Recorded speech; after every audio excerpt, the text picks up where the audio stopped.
충분히 좋은 어머니란 제목으로 하나님 말씀 증거하도록 하겠습니다. 어머니가 왕인 아들에게 주는 교훈입니다. 그게 잠언 31장 1절부터 9절까지 내용입니다. 마지막 어머니가 주는 교훈 참 귀한 거라고 생각을 합니다. 이스라엘 사람들은 자녀 교육의 책임을 어머니한테 두고 있습니다. 그래서 4살까지 어머니가 양육을 하죠.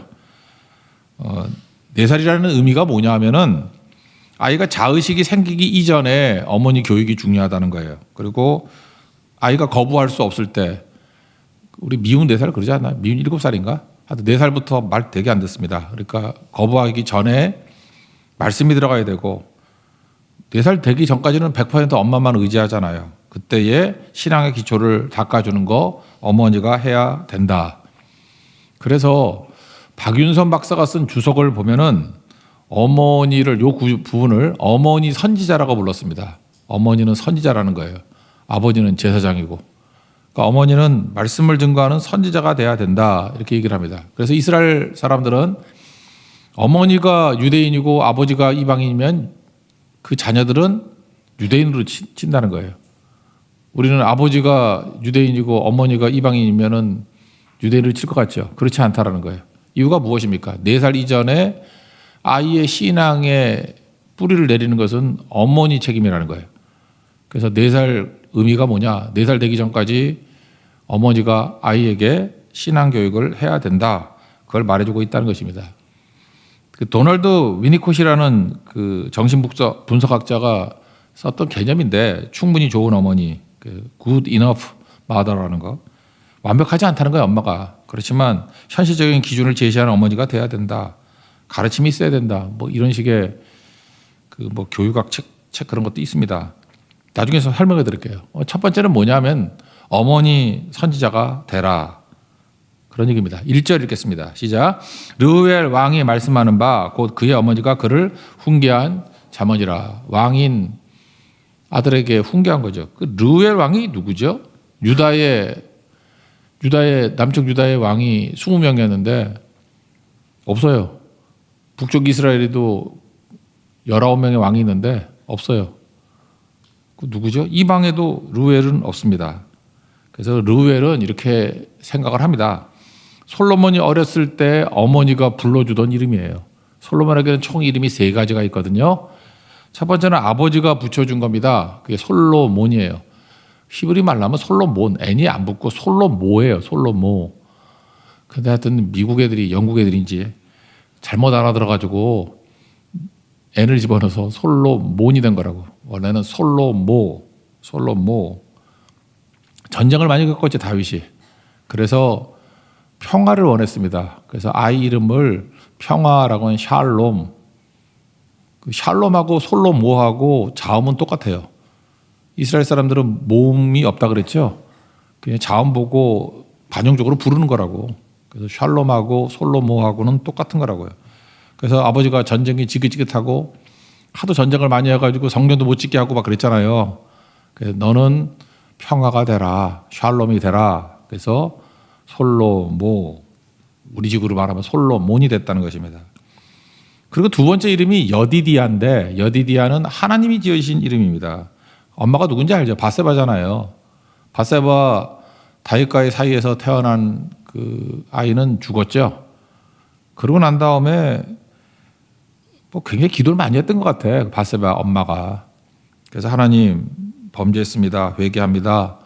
첫 아이는 죽었지만 두 번째 임신했거든요. 이 아이만은 주님 축복해 주세요. 은혜를 주세요. 하나님의 사랑받는 자녀가 되게 해주세요. 그래서 이 태중에 기도 엄청나게 했던 것 같아요. 그래서 나단 선지자를 불러가지고 사무엘하 12장 25절 보니까 그의 이름을 여디디아라 하시니 여호와께서 사랑하셨기 때문이다. 그러니까 사랑받는 아이 그런 뜻이에요. 그래서 참 여디디아 좋은 이름이죠. 사랑받는 아이 여디디아. 여러분들도 뭐 이렇게 아명 같은데 어렸을 때 이름 같은 거는 여디디아 이렇게 불러도 좋은 것 같아요. 그죠? 사랑받는, 하나님의 사랑받는 아이. 두 번째 이름이 있다고요. 아버지가 지어준 이름이 솔로몬, 하나님이 지어준 이름이 여디디아. 그 세 번째, 이게 어머니가 지어준 이름이라니까요. 르우엘. 엘이 들어간 거 보니까 엘이 하나님이란 걸 알겠죠. 르우엘은 뭐냐 하면 우리 찬양하고 똑같아요. 나는 주님께 속한 자, 그거예요. 하나님께 속한 자, 그게 르우엘입니다. 그래서 2절에 그게 나오죠. 2절 읽겠습니다. 시작.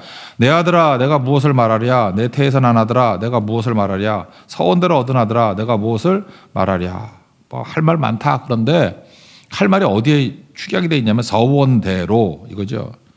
그러니까 아이를 임신해서 나오면서 아마 엄마인 바세바가 엄청 서원하고 기도했던 것 같습니다. 이 아이 생명 주시면 하나님의 뜻에 합당한 자로 드리겠습니다. 하나님께 바쳐진 자가 되기를 원합니다.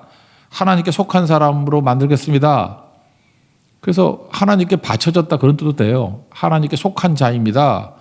그래서 이름에 그 메시지가 들어가 있는 거예요. 르우엘, 나는 주님께 속한 자. 르우엘이에요. 르우엘. 그래서 기도로 낳은 아들이고 말씀으로 낳은 아들이다. 그래서 내가 무엇을 말하랴 세 번이나 말하잖아요. 네 이름 속에 다 들어있어 그런 뜻이죠. 서원에서 난 아들이야. 그래서 르우엘이라고 부른다. 너는 하나님께 속한 자야. 이게 마지막 엄마가 아들에게 주는 메시지였다는 것입니다. 그래서 어머니는 선지자라는 거 잊지 마십시오. 그래서 우리의 많은 여성들이 좋은 엄마가 돼서 아이들에게 선지자 역할을 감당해야 된다는 것입니다. 역사상 나오는 게 누구냐면 존 웨슬리의 어머니 수산나를 들 수 있죠. 그 수산나 여러분들 뭐 이렇게 웹 같은 데다 찾아보면 나오겠지만 28가지 교육 원칙이 나와요. 그거 뭐 다 설명하기 힘든데 자녀가 19명이거든요. 19명을 다 교육을 잘 시켜서 인물들 만들었습니다. 우리 뭐 둘도 감당 못 해가지고 그러는데 둘이 뭐예요? 하나도 감당 못 해가지고 정신을 못 차리는데 우리도 이번 주일에 저녁 예배 때 다둥이 아이 4명 있는 집 세 가정이 나와서 특송을 한다 그러대. 그러니까 4명이니까 부모까지 합치면 6명, 6, 3, 18, 18명이 나오는 거예요. 세 가정만 돼도. 그죠? 그래서 찬양한다 그러는데 수산나는 한 가정이 19명이에요. 그러니까 이거는 그냥 다 합치면 수산나야. 그죠? 그게 엄청나게 나왔는데 너무너무 교육을 잘 시킨 거예요. 그래서 수가 많다고 교육이 안 되는 게 아니라 그 앞에 놈 잘 가르치면 밑에는 다 배워가요.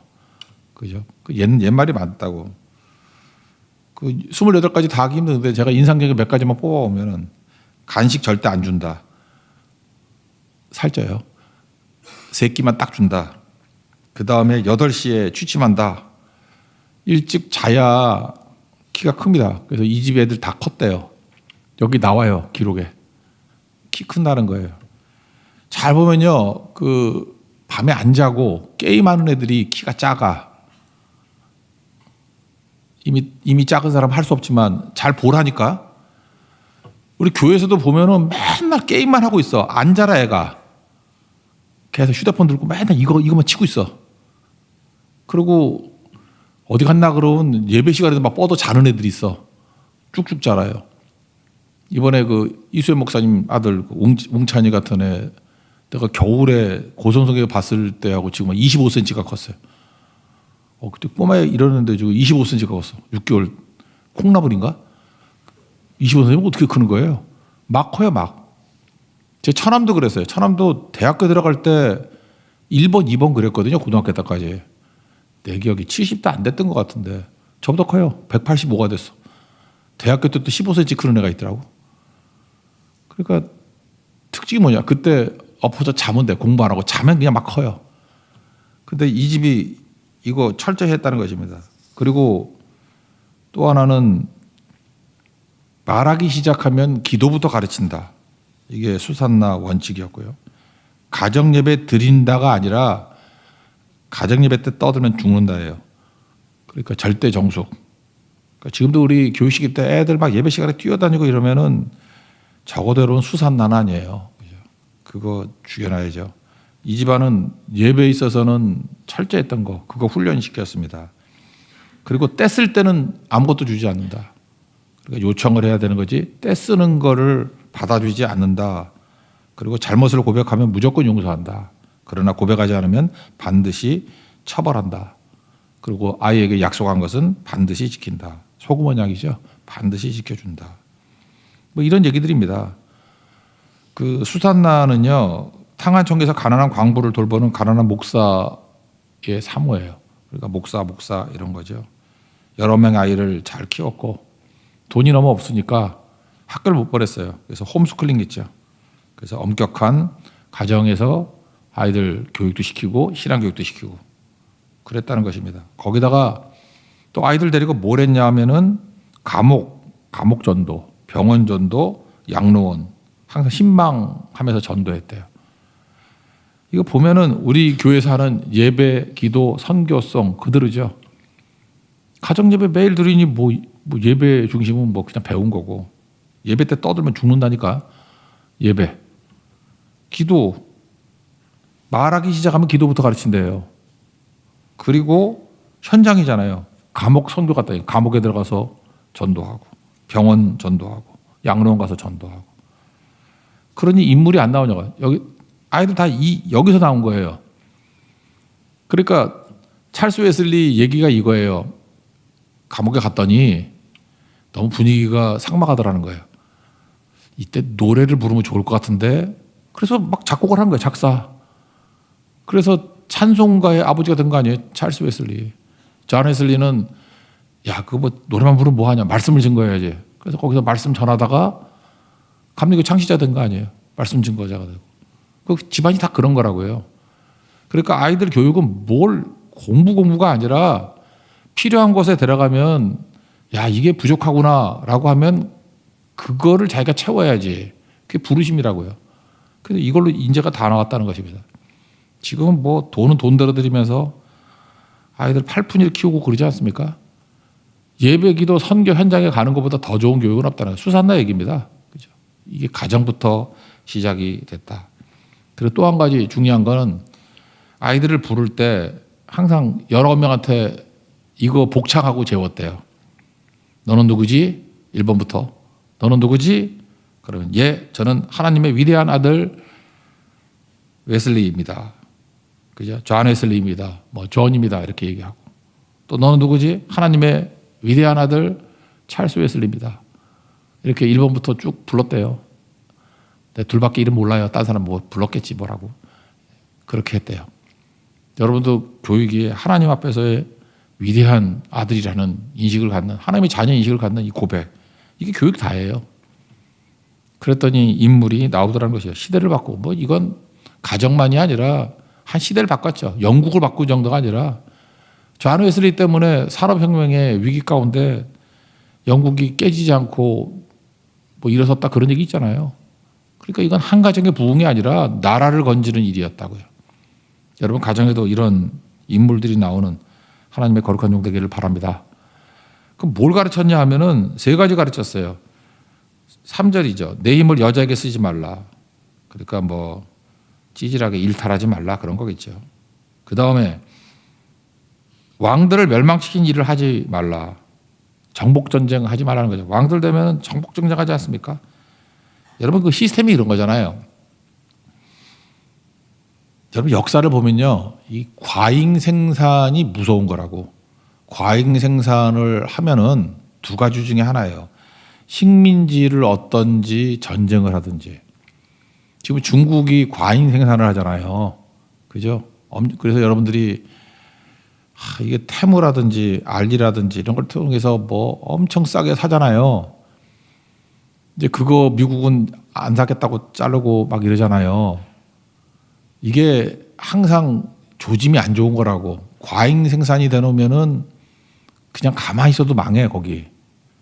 그러면 과잉 생산을 깨는 방법이 뭐냐면 옛날엔 식민지였어요. 식민지를 정복해가지고 거기서 팔아먹고 또 싼 원자재를 사오고 그래야 도는 거거든. 그게 안 될 때 하는 거는 100% 전쟁이었어요. 전쟁하면은 과잉 생산된 거 싹 다 쓰거든. 즉 러시아가 전쟁하면서 오히려 경제 성장이 이루어지고 있다며 공장이 돌잖아요. 막 쓰니까. 무서운 얘기라고요. 그래서 그냥 감을 잘 잡아야 된다고.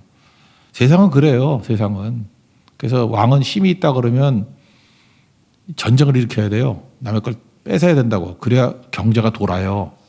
과거 같으면은 그게 제국주의 아닙니까? 이렇게 된다라는 거예요. 근데 그런 거 하지 말라는 거예요. 하나님의 은혜, 하나님이 주시는 것 갖고 살라. 어떤 사람은 그래요. 가나안 정복 정리 아닙니까? 그 정복 아니에요. 하나님이 테리터리를 정해놨어요.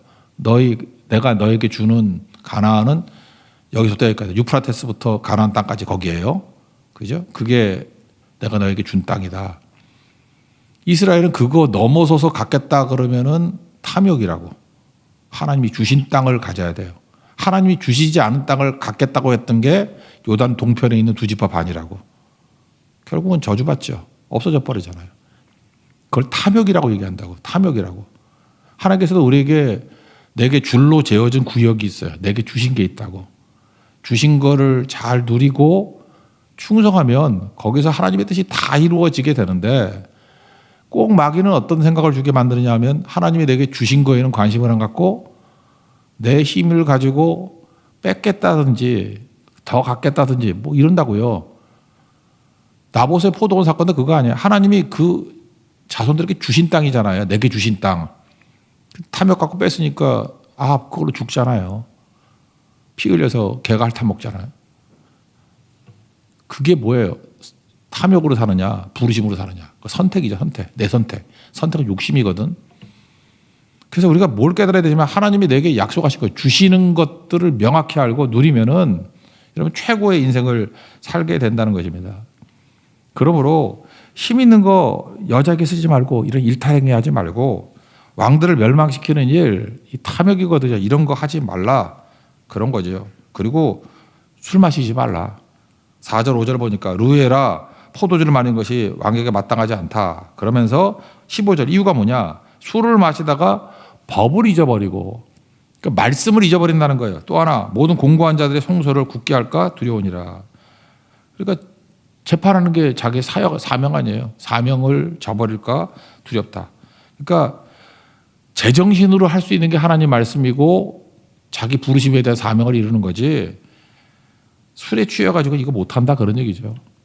똑같은 맥락에 에베소 5장 18절 술 취하지 말라 이는 방탕한 것이니 오직 성령으로 충만함 받아라. 그러니까 세 가지 얘기를 하고 있죠. 여자, 정복전쟁, 술. 이게 어머니인 밧세바의 어떤 권면이었다라는 것입니다. 그래서 이거 조심하고 해야 될 일이 뭐냐.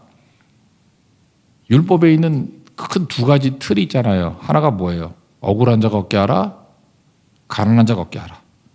그죠? 억울한 자가 얻게 하는 것을 미슈파트, 사법적 정의, 저스티스라 그러고, 가난한 자가 얻게 하라, 관계적 은혜라 그랬죠. 관계적 은혜, 체다카.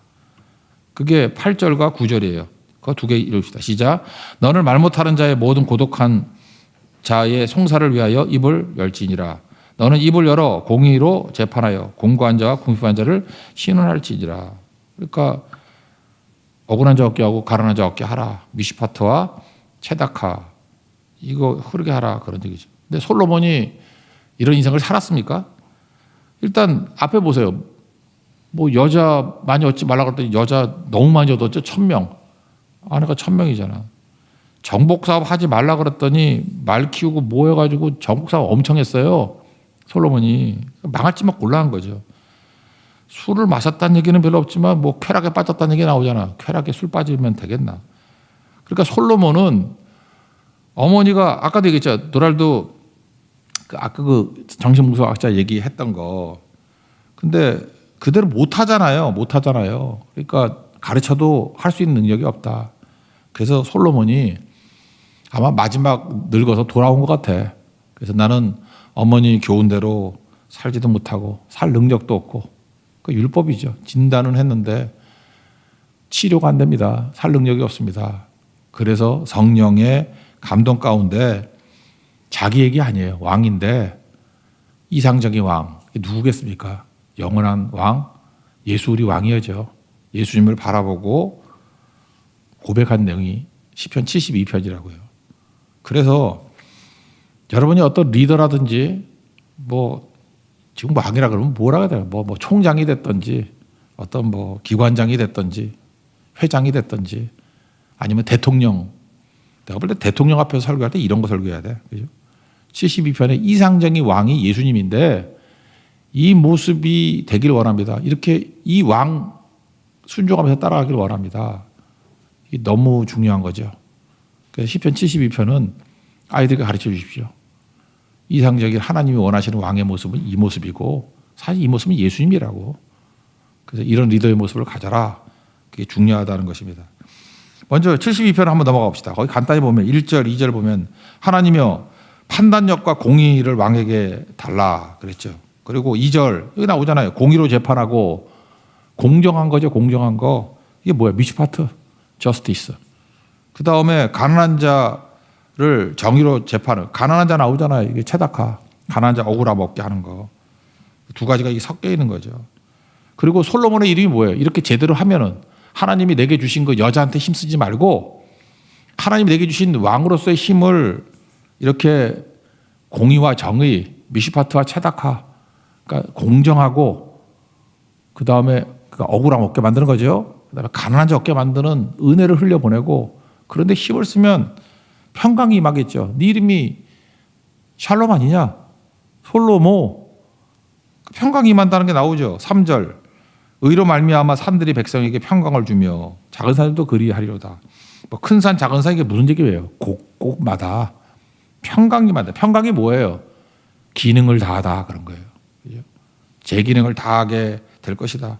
4절 보니까 억울함을 풀어주고 가난한 백성 억울함을 풀어주다. 이거 다 나오잖아요. 가난한 자가 얻게 하고 억울함 얻게 하고 우리 뭐 불의한 재판장 앞에서 과부가 억울해 하잖아요. 힘 있는 사람은 해야 될 일이 뭐예요? 그 억울함을 풀어줘야죠. 그리고 가난한 사람은 도와줘야 되고 그게 뭐 선한 사마리아 사람 그런 얘기 아니에요. 힘은 그런 데 쓰는 거라고. 그러면 뭐 해 있는 동안에 주를 두려워하고 다리는 동안에 대대로 많은 사람들이 하나님 섬기면서 경외하는 자로 나아가게 될 것이다. 이렇게 기능을 다하면 어떤 일이 벌어지느냐? 하나님께서 또 은혜를 더 주신다고. 은혜를 더 주셔서 6절에 보니까 이런 거 있잖아요. 풀을 베잖아요. 풀을 베면 뱀풀이 다시 자라나게 만드는 방법이 뭐냐? 비가 와야 돼요. 풀이 베졌는데 비가 오면은 다시 자라요. 우리도 뭐 쓰면은 없는 것 같죠. 주님이 비를 내려주시면 뱀풀이 다시 자란다니까 그 얘기를 하잖아요. 6절. 그는 뱀풀 위에 내리는 비같이. 여러분이 뭐 다 써서 없죠. 주라. 그럼 뱀풀이잖아요. 줄 것이니 비 내려주신다는 거예요. 그럼 몇 배가 더 생겨요. 이게 은혜로 살아가는 사람의 모습이라는 것입니다. 그 7절. 흥왕하여 평강의 풍성함이 달이 닿을 때까지 이르리로다. 이게 하나님 섬기는 왕이 살아가는 방식이라고요. 그러면 나중에 지경이 넓어지겠죠. 8절에 바다에서 바다까지 땅까지 다스리리라. 뭐 지경을 넓힌다 그런 얘기가 쭉 나오는 거죠. 좀 넘어갈까요? 뭐 그 다음에 쭉 넘어 다 가난한 자 억울한 자 없게 하는 게 12절부터 14절까지 쭉 나오고 그 다음에 15절을 보면은 그들이 생존하여 스바의 금을 그에게 드리고 사람들이 그를 위하여 항상 기도하고 종일 찬송하리로다. 사람들이 존경하고 그를 위해서 기도해주고 그러니까 중보 기도자들이 막 나오고 찬송하고 부흥이 일어나게 된다는 것입니다. 그래서 이게 어디까지 가느냐 하면은 뜨거운 불이 막 부흥의 불길이 임하게 되면은 여러분 산꼭대기 땅은 어떤 땅입니까? 농사짓기 불가능한 땅이죠. 물이 없잖아요. 그러니까 천수답이라 그래야 되나? 요즘에 그런 것도 없지만 옛날에 있었다고. 이렇게 물을 댈 수가 없고 비가 와야만 농사가 되는 땅. 그렇게 산꼭대기 땅이라고 해요. 거기도 곡식이 풍성하대요. 그러니까 무슨 박토에도 풍년을 맛보게 된다. 우리도 그냥 조건이 너무 안 좋으면 안 되잖아요. 근데 하나님께서 은혜를 막 부어주시고 그렇게 순종하는 백성들이 왕이 되면은 산꼭대기 땅에도 곡식이 풍성해지고 뭐 열매가 뭐 왕성하리다. 엄청나게 나온다. 뭐 그런 얘기입니다. 그래서 하나님께서 복을 주시고 은혜를 주시고 권능을 더해 주신다라는 거예요. 이게 영원한 왕 대신 예수님 붙들고 나갈 때 나타나는 현상이라는 것입니다. 그래서 17, 18, 19절이 마지막 찬양, 20절은 사실 뭐 그 이권 송영이니까 17절부터 19절까지 다 같이 읽겠습니다. 시작. 그의 이름이 영구하며 그의 이름이 해와 같이 장구하리로다. 사람들이 그로 말미암아 복을 받으리니 모든 민족이 다 그를 복되다 하리로다.